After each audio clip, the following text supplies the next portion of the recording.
안녕하세요. 이것은 지혜의 흐름입니다. 우리는 매일 여러분과 함께합니다. 60세 이후 절대 하지 말아야 할 8가지 일에 대해 이야기하고 있습니다.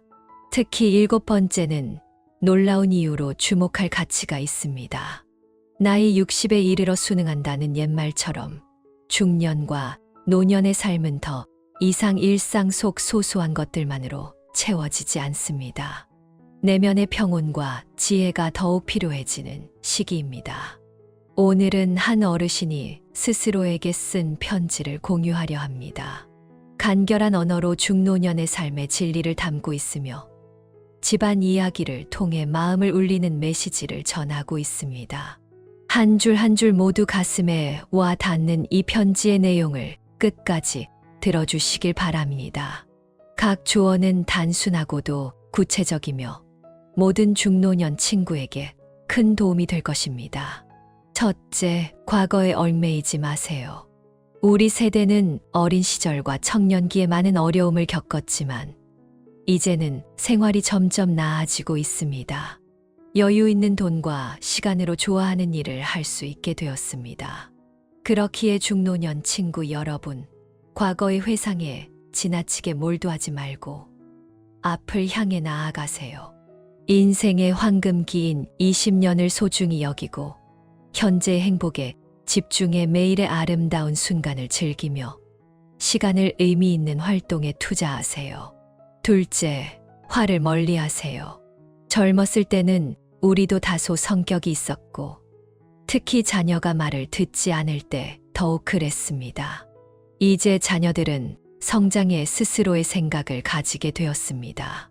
과거처럼 대할 수는 없으며 축적된 경험과 지혜를 바탕으로 조언을 주되 자녀가 받아들이지 않더라도 자애롭고 유머러스한 태도를 유지하세요.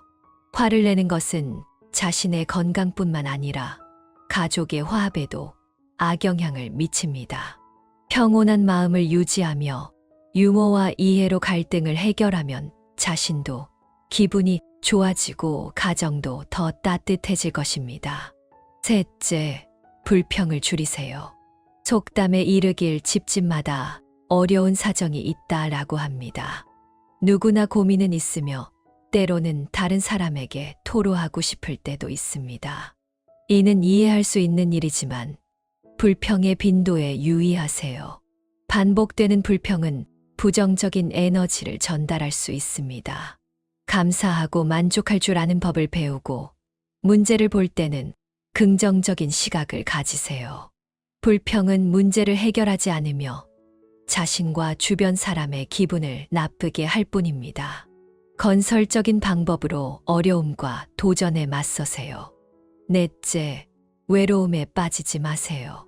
자녀와 함께 살든 배우자와 함께 살든 정신적으로 독립적이어야 합니다. 하루 종일 집안 사람들에게만 의존하지 말고 자신의 친구와 취미를 가지세요. 외로움은 중노년에게 흔한 문제이지만 취미를 키우고 사회활동에 참여하는 것은 외로움을 해결하는 효과적인 방법입니다. 외부와의 연결을 유지하면 삶이 더 풍요로워지고 더 많은 기쁨과 만족감을 가져다 줍니다. 다섯째, 다른 사람의 일에 너무 간섭하지 마세요. 어른으로서 어떤 일들은 눈 감고 넘길 줄 아는 지혜가 필요합니다. 자녀에게 일정한 생활 공간을 주고 그들의 삶에 지나치게 간섭하지 않도록 하세요. 특히 손자, 손녀의 교육에 있어 중노년은 경험이 많다고 해서 자기 생각을 우선시하는 것은 옳지 않습니다. 자녀의 양육 방식을 존중하며 좋은 가정 관계를 유지하는 것이 중요합니다. 여섯째, 잔소리를 줄이세요. 건강, 결혼, 직장 등의 주제는 중노년이 자녀와 가장 나누고 싶어 하는 주제이지만 젊은이들은 반복적인 충고를 매우 싫어합니다. 자녀들이 이미 알고 있거나 계획이 있는 일에 대해 너무 자주 상기시키지 마세요. 신뢰하고 존중하며 자녀들이 스스로 문제를 해결하도록 돕는 것이 중요합니다. 때로는 침묵과 지지가 잔소리보다 더 큰 힘을 발휘할 수 있습니다. 일곱째, 저축에만 몰두하지 마세요. 중노년 친구 여러분, 저축에만 집착하지 마세요. 통장에 쌓인 돈은 단순히 숫자에 불과할 수 있습니다.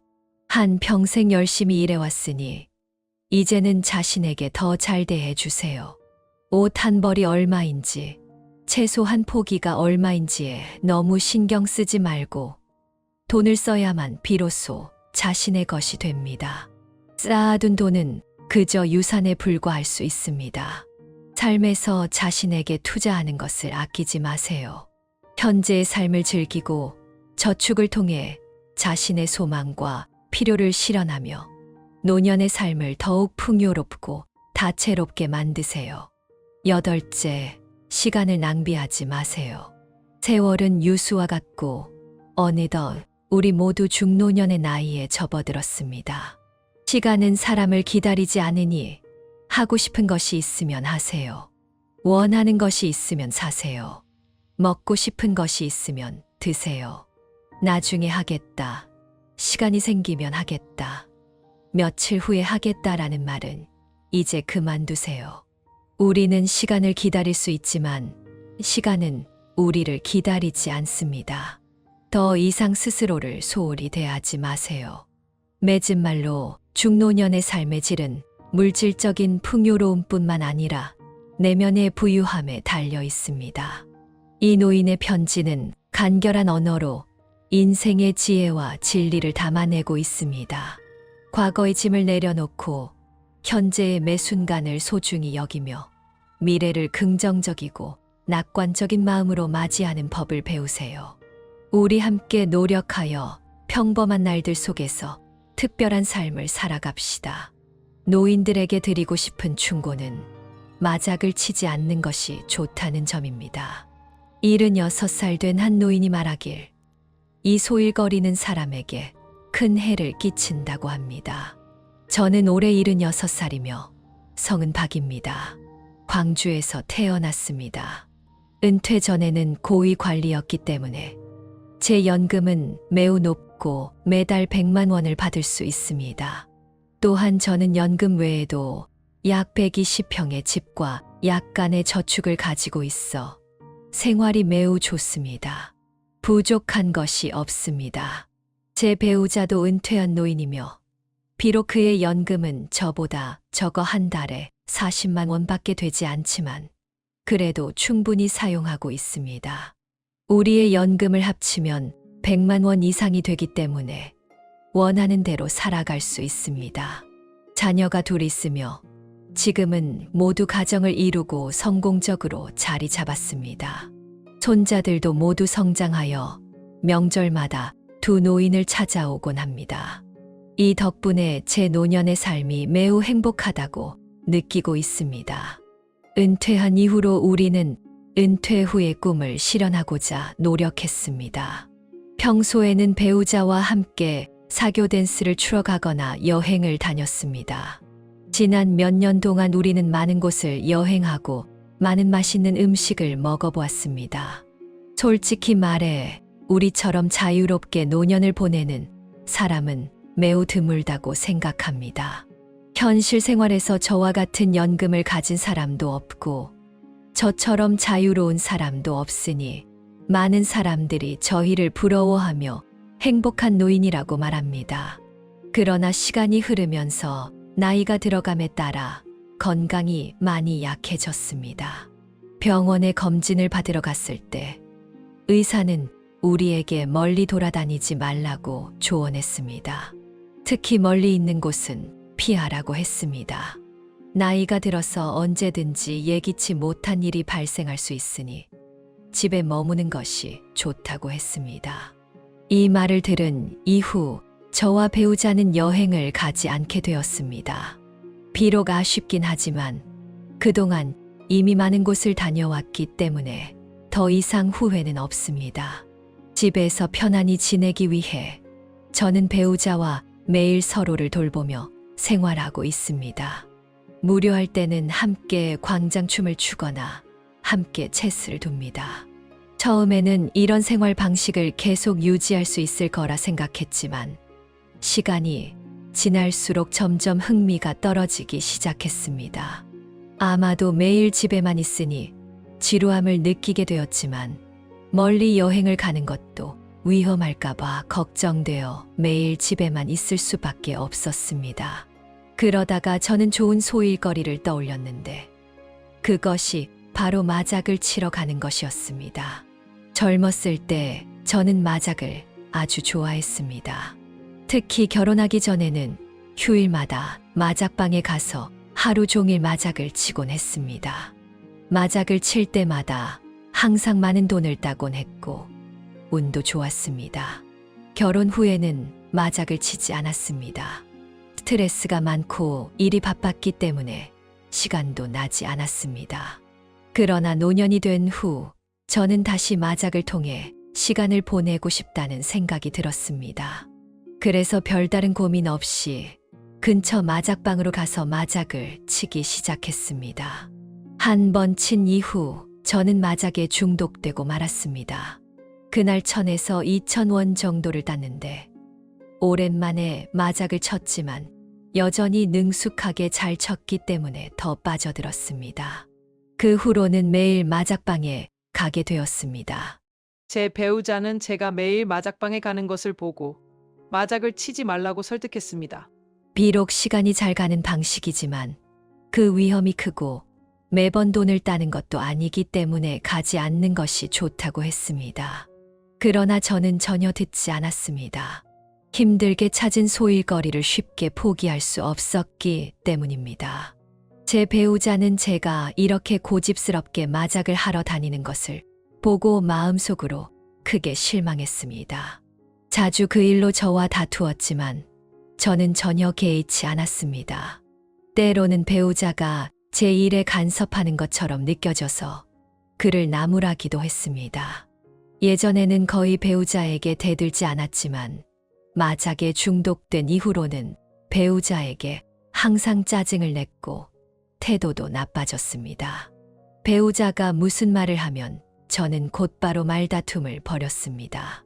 결국 배우자는 더 이상 저를 신경 쓰지 않기로 했습니다. 아무리 말을 해도 소용이 없다는 것을 알았기 때문에 차라리 말하지 않는 것이 더 나을 거라고 생각했습니다. 그 이후로 배우자는 저에게 관심을 두지 않았고 자신이 좋아하는 일에 몰두하기 시작했습니다. 배우자가 저를 내버려 두자 저도 마냥 편안했습니다. 마음 놓고 마작을 하러 다닐 수 있었기 때문입니다. 하지만 시간이 지나면서 마작에서 따왔던 돈을 모두 잃게 되었습니다. 거기에 제 돈까지 모두 날려버렸습니다.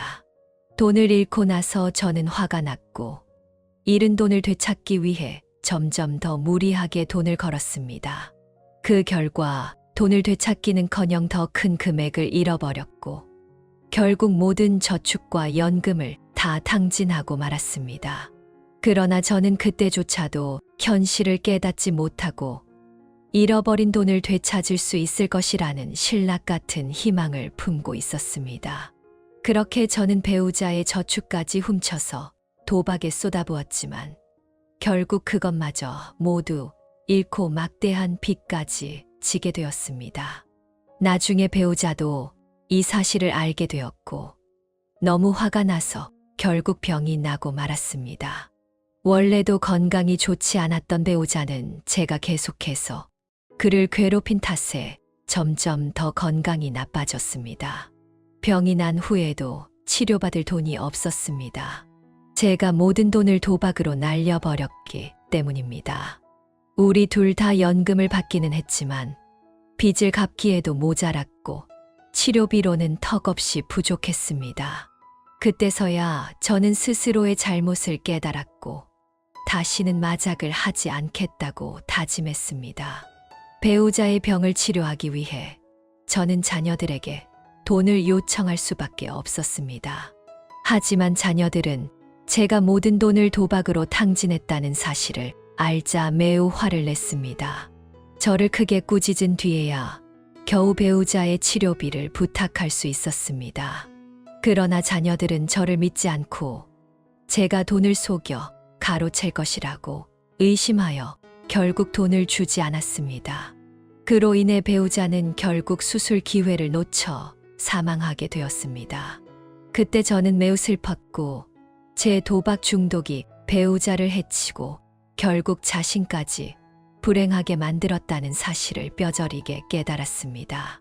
그 이후로 저의 노년 생활은 더욱 고통스러워졌고 매달 빚을 갚느라 생활은 고달프기만 했습니다. 자녀들은 저를 무시하고 명절에도 찾아오지 않았습니다. 저는 매일 홀로 외롭게 살아가고 있습니다. 이 모든 것은 제 스스로 초래한 결과입니다. 따라서 여기서 저는 모든 어르신들에게 마작을 하지 말라고 권하고 싶습니다. 이 소일거리는 사람에게 큰 해를 끼치며 스스로뿐 아니라 주변 사람까지 해치고 자녀들의 원망을 사게 만듭니다. 이처럼 손해만 보는 행동은 절대 하지 마시길 바랍니다. 그렇지 않으면 깊이 후회하게 될 것입니다. 저는 매달 50만 원의 연금을 받으며 배우자는 매달 200만 원의 연금을 받습니다. 다시 결혼하고 나서야 그의 돈이 보기만 할 뿐 쓸 수 없는 돈이라는 것을 알게 되었습니다. 저는 올해 60살이며 성은 2입니다. 전주에서 태어났습니다. 저는 과부로 50세 때 배우자가 세상을 떠났습니다. 배우자가 세상을 떠났을 때 저는 매우 슬펐습니다. 혼자 사는 것이 익숙하지 않았기에 그의 부재는 저에게 큰 충격을 주었습니다. 하지만 다행히 자녀들이 끊임없이 곁에 있어 주며 위로해 주었기에 서서히 슬픔을 이겨낼 수 있었습니다. 그렇지 않았더라면 어찌해야 할지 몰랐을 것입니다. 비록 배우자의 동반이 없어서 생활이 외롭기는 했지만 그때는 일 덕분에 무척 바빴기 때문에 거의 심심할 틈이 없었습니다. 오히려 혼자 지내는 것이 마음이 편했습니다. 무엇을 하든지 다른 사람의 눈치를 볼 필요가 없었기 때문입니다. 처음에는 혼자서 살아가기로 결심했지만 은퇴한 지 몇 년이 지나고 나서야 제 연금이 너무 적다는 사실을 알게 되었습니다. 겨우 50만 원에 불과했으며 아플 때 치료비로도 턱없이 부족했습니다. 게다가 은퇴 후에는 아무 일도 없어서 지루함에 시달리곤 했습니다. 이렇게 무료한 것은 당연한 일이었지만 제 노년 생활이 좀 더 풍요로워지길 바라며 새로운 배우자를 찾기로 결심했습니다. 그렇게 하면 노년에 덜 고생할 것이고 아프지 않을 때도 병원비 걱정 없이 편히 지낼 수 있을 테니까요. 저는 부유한 배우자를 만나기 위해 결혼 중개인에게 특별히 부탁해 돈 많은 노년 남성을 소개받았습니다. 결혼 중개인은 정말 열심히 도와주었고 소개받은 사람들은 모두 경제적으로 넉넉한 사람들이었습니다. 그들의 조건은 저의 기대에 완벽히 부합했지만 인품이 마음에 들지 않았습니다. 그래서 여러 명을 만나봤지만 모두 만족스럽지 않았습니다. 부유한 사람을 찾고 싶다는 생각은 간절했지만 재산뿐만 아니라 인품도 좋아야 진정으로 저에게 헌신할 수 있는 사람이 될 수 있겠다는 생각이 들었습니다. 그런 사람이라야 비로소 합격한 남편감이라고 생각했습니다. 여러 번의 만남 끝에 드디어 저는 원하는 대로 아주 부유한 남성을 만나게 되었습니다. 그는 장씨였고 매달 200만 원의 연금을 받았습니다. 저는 그가 마음에 들었고 그도 저를 매우 만족스러워했습니다. 첫 만남에서 그는 저에게 선물을 주고 저를 예쁘다고 칭찬해 주었습니다. 그 모습에 저는 그에게 특별한 호감을 느끼게 되었습니다. 소개팅이 끝난 후 우리는 서로의 연락처를 교환했고 잠시 연락을 주고받은 후 둘은 관계를 확정했습니다. 처음에는 서로 단순히 함께 살아가기 위한 동반자로 생각했지만 며칠 후 그는 재혼하여 혼인신고를 하자고 제안했습니다. 그는 이렇게 말했습니다. 재혼이 더 확실한 방법이라고 생각해요. 남들의 시선에 신경 쓸 필요도 없고 내가 당신과 합법적인 부부가 된다면 더욱 마음이 편할 겁니다. 당신이 승낙만 해준다면 저는 앞으로 정말 잘해줄게요. 그의 말을 들었을 때 저는 조금 당황했습니다. 사실 저는 단지 동거하며 함께 사는 것으로 충분하다고 생각했기 때문에 혼인신고까지 할 생각은 없었습니다. 하지만 그의 진정성에 감동해 거절할 수가 없었습니다. 그래서 저는 그의 제안을 받아들이기로 했고, 우리는 법적인 부부가 되었습니다. 부부가 된 후 저는 그를 위해 아낌없이 헌신했으며, 그가 필요로 하는 모든 것을 충족시키기 위해 최선을 다했습니다. 처음에는 제가 이렇게 노력하면 그도 저를 위해 아낌없이 베풀고 필요할 때 필요한 것을 사도록 도와줄 것이라 생각했습니다. 하지만 예상과 달리 그는 무척 인색한 사람이었습니다. 생활비를 요청할 때마다 마치 치약을 짜내듯 조금씩만 주었고, 제가 한 번에 50만 원을 달라고 부탁했을 때도 그는 마치 제가 그의 돈을 탐내는 것처럼 경계하며 거절했습니다. 그가 매달 준 생활비는 약 20만 원에 불과했으며 그 돈으로는 식비도 충당할 수 없었습니다. 이 일로 우리는 자주 다투었지만 그는 제 감정 따위는 전혀 고려하지 않았고 오히려 제가 그의 돈을 노린다고 비난했습니다. 그의 행동에 저는 정말 황당하고 말문이 막혔습니다. 그리고 함께 지낸 지 2달쯤 되었을 때 그는 각자 생활 방식을 제안했습니다. 그는 각자 부담하는 방식이 더 공정하며 서로의 재산을 노리지 않게 해준다고 했습니다. 솔직히 그 제안은 저를 매우 불쾌하게 만들었습니다. 결혼 전에는 그렇게 후하던 그가 결혼 후에는 이토록 인색하게 변할 줄은 꿈에도 몰랐기 때문입니다. 결혼 후에 많은 것을 함께하며 그에게서 도움을 받을 수 있으리라 기대했으나 오히려 저는 그저 공짜로 그를 돌보는 가정부 같은 신세가 되어버렸습니다. 정말로 그와 결혼한 것을 후회했습니다. 하지만 그와의 인연을 끊고 싶지 않았습니다. 우리가 만난 것이 인연이라 생각했기에 놓치고 싶지 않았고 후회 없이 남기고 싶지 않았습니다. 그러나 그의 행동은 점점 더 지나치기만 했습니다. 제가 아프게 되었을 때 그는 돌봐주지 않았고 심지어 병원비조차 부담해 주지 않았습니다. 제가 도움을 요청했을 때 그는 저를 고향으로 돌려보내며 병이 나으면 다시 오라고 말했습니다. 그 순간 저는 완전히 실망했고 그는 단지 저를 무료 가정부로 여기고 있음을 깨달았습니다. 그가 매달 200만 원의 연금을 가지고 있었음에도 불구하고 그의 돈은 구경만 할 뿐 사용할 수 없었고 그의 진정한 헌신도 얻지 못했습니다. 결국 저는 용기를 내어 이혼을 결정했고 이혼 후에 비로소 해방감을 느꼈습니다. 다시는 그와 같은 답답한 생활을 할 필요가 없었습니다. 노년 생활을 더 나은 방향으로 바꾸기 위해 저는 새로 일을 구했고 비록 월급은 20만 원밖에 되지 않지만 생활비로는 충분했습니다. 남는 연금은 저축할 수 있게 되어 노후 자금에 대한 걱정도 줄었습니다. 앞으로의 삶은 누구에게도 의존하지 않고 오직 저 자신만을 의지할 것입니다. 왜냐하면 스스로를 믿는 것이 가장 진실한 삶이기 때문입니다. 오늘 이야기는 여기서 마칩니다. 시청해 주셔서 감사합니다. 오늘의 이야기가 여러분께 작은 감동이라도 되었길 바랍니다.